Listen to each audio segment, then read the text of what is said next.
Hey guys, so we're back at it again. We're working at the fuel pump. Hold on. The fuel pump, not fuel pump, but like the fuel sending way. There we go. Fuel like sending unit. Not actually sending the fuel, but like measuring with the bobber. That's what we're working on today. And then we're also going to be working on trying to clean all this up, try to get what we can out of this and clean this up and get the rust away and make it look nice. But yeah, that's the start of this process. We'll let you know where it goes and just keep you updated throughout the video. Let you know what's going on. And just a little. Haha. Okay, so we found out that this side for the sunroof, well, these are definitely dented in because you're supposed to be able to see the hole, and we can't see it on either side from the roof, so the hood coming up and hitting the roof. And then that side is 100% clogged. We know that for a fact. We're not even sure if this side's clogged yet, but we're going to try shooting air through it. And then we're going to start from the bottom and shoot up because we can't find the hole and just shoot it all out. So we're going to be putting a towel over the seats and shirts and make sure shit doesn't fly over there.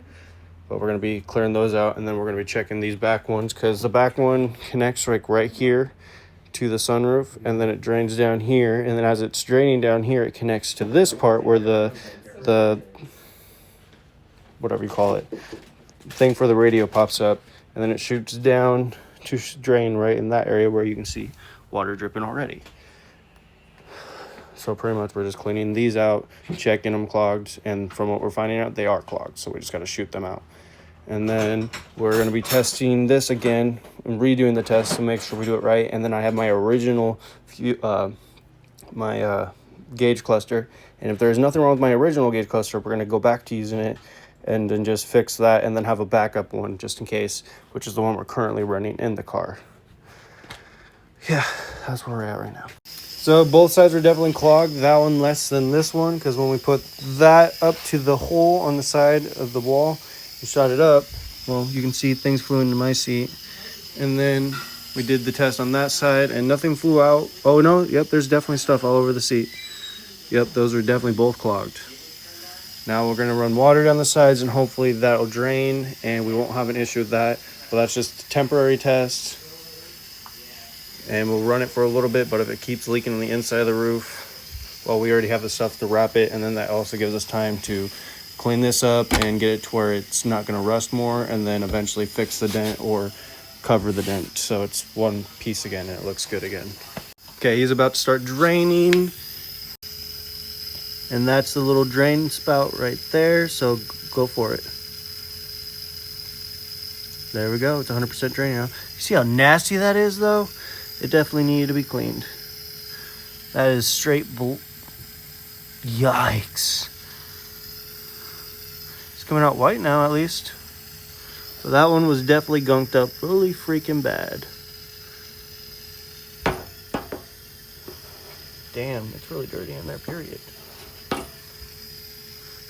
Okay, well, those are now unclogged, so that shouldn't leak as bad. And if it is still leaking pretty bad, that does have to do the dents, and then we're going to be fixing the dents on that anyways. So that's one less thing to worry about. Okay, so he was testing the resistance on it and doing all the tests again, because we know exactly how to do it now. We've been talking to his dad, and his dad's been teaching us stuff. And it looks like we're going to have to go to the actual thing up there, the cluster, and pull that apart, because it looks like it might have some. It's the yellow wire, he's convinced. And he explained to me why. I just don't know how to explain it. But he did say the yellow wire might be the issue. So we're trying to find out why it's not doing what it's supposed to be doing. And once we figure that out, hopefully my fuel gauge will start working again. Or we'll find out if we need to replace that or not. But yeah, that's where we're at so far. Okay, so we got those two things disconnected. Why? Because on the blue one right there is the blue and white, and then right there is the yellow one you can see. And that is both the ones that get power from the ground that lead from the fuel bobber to the sending unit.